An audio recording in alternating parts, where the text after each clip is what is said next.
Hello everyone, welcome to ISPC centre. This is Prashant Kumar. Friends, आज की इस वीडियो में मैं आप लोगों के साथ अप्रैल महीने की प्रतियोगिता दर्पण की शॉर्ट नोट्स को मैं डिस्कस करूंगा। जैसा कि आप सभी जानते हैं, 69वीं बीपीएससी प्रीलिम्स को ध्यान में रखते हुए हमारे द्वारा प्रतियोगिता दर्पण की मंथली वाइज शॉर्ट नोट्स को डिस्कस किया जा रहा है। आज उसी सीरीज के रूप में अप्रैल महीने की प्रतियोगिता दर्पण की शॉर्ट नोट्स को डिस्कस किया जाएगा। इसके पूर्व में जनवरी, फरवरी और मार्च महीने की प्रतियोगिता दर्पण को डिस्कस किया जा चुका है। उसका शॉर्ट नोट से संबंधित वीडियो हमारे यूट्यूब चैनल के प्लेलिस्ट में अवेलेबल है, आप उसे देख सकते हैं। आइए अप्रैल महीने की प्रतियोगिता दर्पण की शॉर्ट नोट्स का डिस्कशन हम लोग प्रारंभ करते हैं। सबसे पहला पॉइंट है कि 22वें विधि आयोग के कार्यकाल में 1.5 वर्ष की बढ़ोतरी कर दी गई है। ठीक है, जो 22वां विधि आयोग है इसका कार्यकाल 31 अगस्त 2024 तक बढ़ाकर कर दिया गया है। इसके अध्यक्ष कौन हैं? अगर पूछा जाए कि 22वें विधि आयोग के अध्यक्ष कौन हैं, तो आंसर होगा ऋतुराज अवस्थी। हमने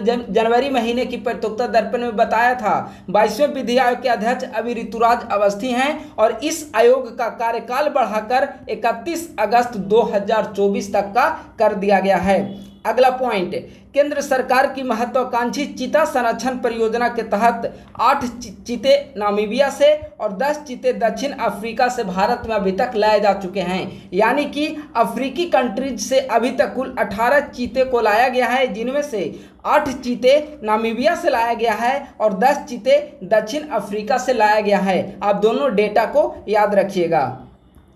अगला है, बांग्लादेश में नए राष्ट्रपति चुने गए हैं। वे 22वें राष्ट्रपति के रूप में शहाबुद्दीन चुप्पू का चुनाव किया गया है। यानी कि बांग्लादेश के नए राष्ट्रपति या बांग्लादेश के 22वें राष्ट्रपति कौन बने हैं? शहाबुद्दीन चुप्पू। साइप्रस के नए राष्ट्रपति के रूप में किनकी नियुक्ति की गई है? निकोस क्रिस्टोडुलाइडस साइप्रस के ये नए राष्ट्रपति बने हैं। जो भी नई नियुक्तियां हो रही है या कोई नए पद पे निर्वाचित हो रहे हैं, मनोनीत किए जा रहे हैं, वे सभी पॉइंट जो हैं वह बीपीएससी प्रीलिम्स के लिए काफी ज्यादा महत्वपूर्ण है। आप लोग उससे अच्छे से याद रखिएगा। अगला है, गैब्रियल चक्रवात का संबंध किस देश से है? तो गैब्रियल चक्रवात जो है वह न्यूजीलैंड से संबंधित है। अगर प्रश्न आ जाए कि गैब्रियल चक्रवात किस प्रकार का चक्रवात है, तो आंसर होगा उष्णकटिबंधीय चक्रवात की श्रेणी में गैब्रियल चक्रवात आता है। ठीक है, तो इन दोनों चीजों को आप लोग याद रखिएगा।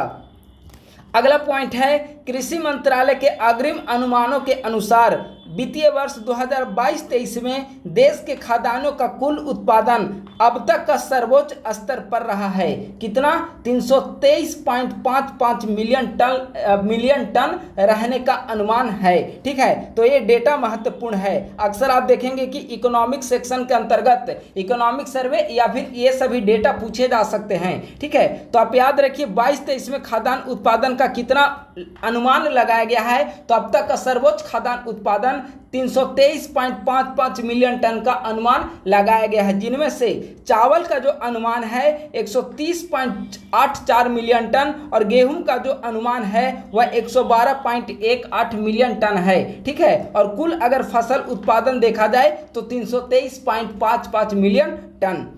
अगला है, वाइब्रेंट विलेज प्रोग्राम। यह काफ़ी ज़्यादा महत्वपूर्ण है क्योंकि आप देखेंगे कि 2022-23 के बजट में इसका उल्लेख किया गया है। स्कीम का क्या नाम है? Vibrant village programme. इसका क्या उद्देश्य है? इसका उद्देश्य है सीमावर्ती गांवों का समुचित विकास करना। सीमावर्ती गांव का मतलब हो गया कि जो भी दूसरे देश की सीमा से जुड़े हुए या संलग्न गांव हैं, वहाँ पर जो भी उनका इंफ्रास्ट्रक्चर है, वहाँ पर बेसिक जो नीड्स हैं उन सबका डेवलपमेंट करना वाइब्रेंट विलेज प्रोग्राम के तहत किया जा रहा है। 22-23 के बजट में इसका उल्लेख किया गया है और इसमें कहा गया है कि 2022-23 से लेकर 2025-26 तक की अवधि के लिए 4800 करोड़ रुपए का वित्तीय आवंटन किया गया है। वेरी इंपॉर्टेंट, मैंने यहाँ पर लिख दिया VVI। ठीक है, तो वाइब्रेंट विलेज प्रोग्राम की अवधि कब से कब तक है? 22-23 से लेकर 25-26 तक की इसकी अवधि है। कितना वित्तीय आवंटन किया गया है? 4800 करोड़ रुपया इसका वित्तीय आवंटन किया गया है।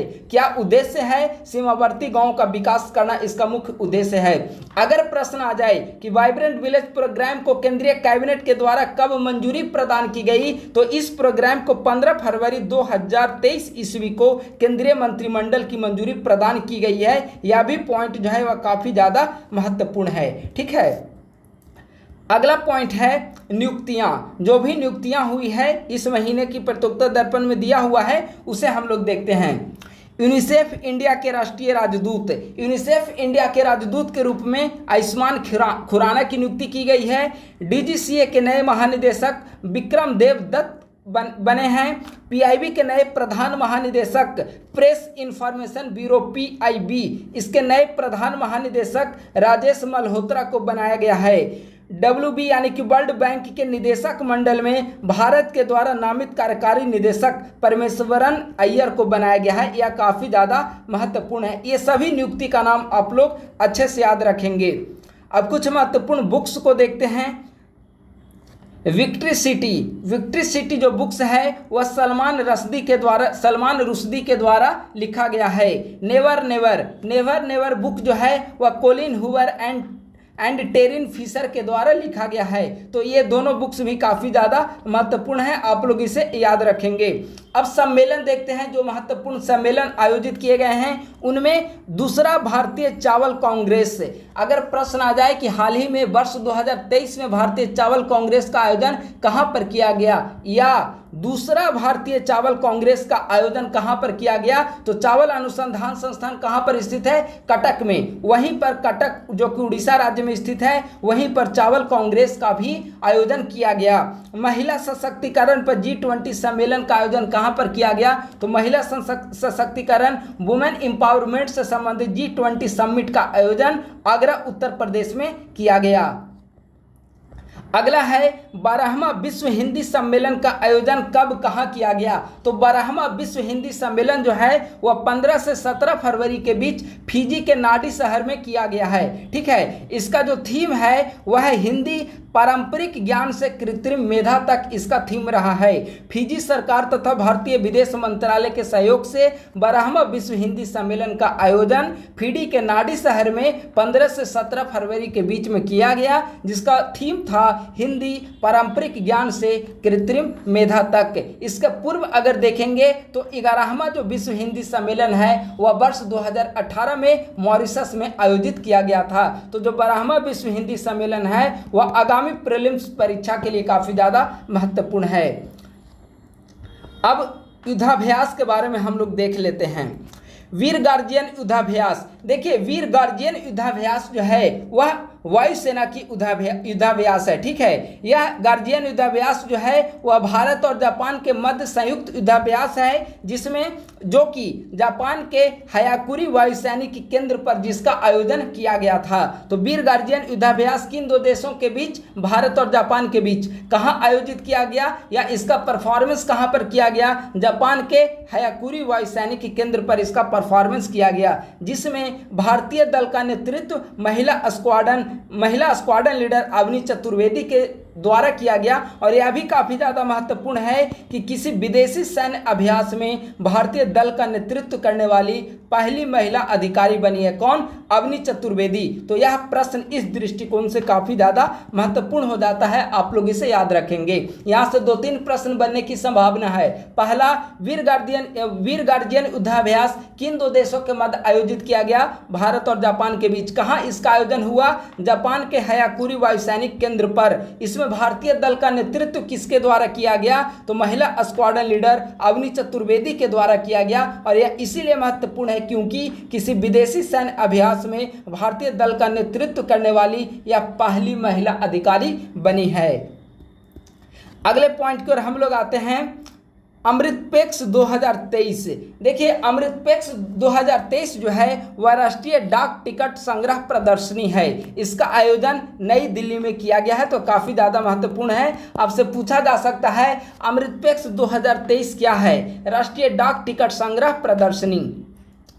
अगला पॉइंट है, केंद्र सरकार के द्वारा लाला जी के नाम से प्रसिद्ध यूपी निवासी योग गुरु रामचंद्र की 150वीं जयंती पर उनके सम्मान में 150 रुपये का स्मारक सिक्का जारी किया गया है। आपसे पूछा जा सकता है कि केंद्र सरकार के द्वारा किसके सम्मान में या किसकी स्मृति में 150 रुपये का सिक्का वर्ष 2023 में हाल ही में जारी किया गया। तो आप लोग याद रखिएगा, लाला जी के नाम से प्रसिद्ध हैं यूपी के रहने वाले योग गुरु रामचंद्र, उनकी 150वीं जयंती पर 150 रुपये का स्मारक सिक्का केंद्र सरकार के द्वारा जारी किया गया है।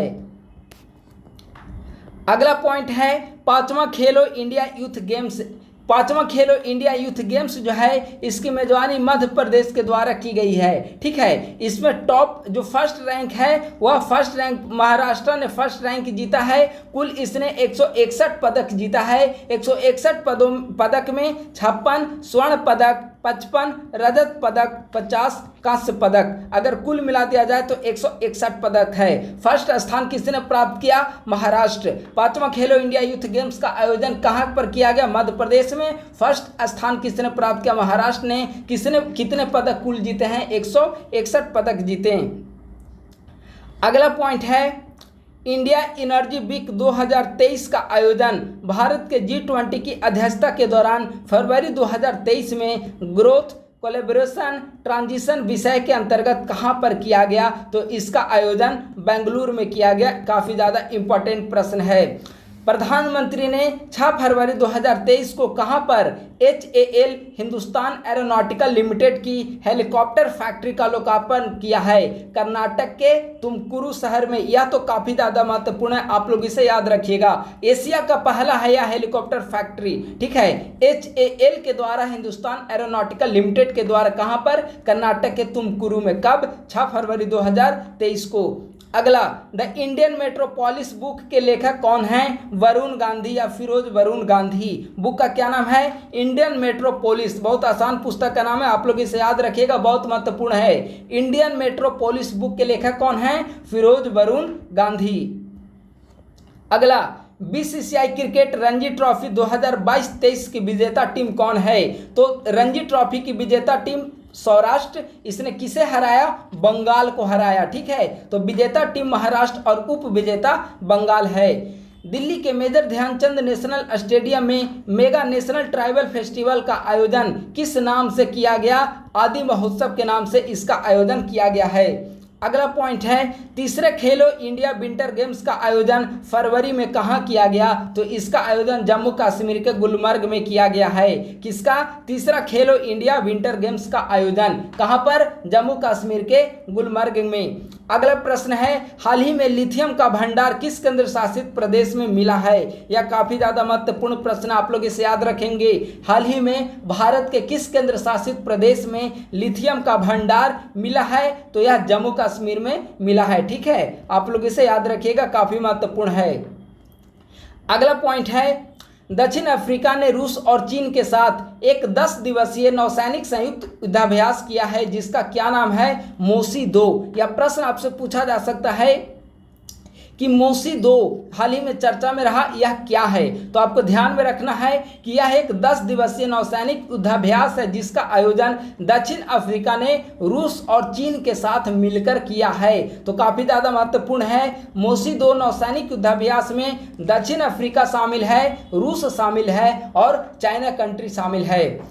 अगला प्रश्न 36वां अफ्रीकी संघ शिखर सम्मेलन का आयोजन कहां पर किया गया? 36वां अफ्रीकी संघ शिखर सम्मेलन का आयोजन इथियोपिया के अदीस अबाबा नामक स्थान पर किया गया है। यह भी काफ़ी ज़्यादा महत्वपूर्ण है। और आज का लास्ट है पाकिस्तान की नौसेना के द्वारा अन्य देशों की नौसेनाओं के साथ नियमित समुद्री अभ्यास किस नाम से किया गया? तो पाकिस्तान की नौसेना के द्वारा अन्य देशों की नौसेनाओं के साथ नियमित समुद्री अभ्यास अमन नाम से किया गया है। क्या नाम है?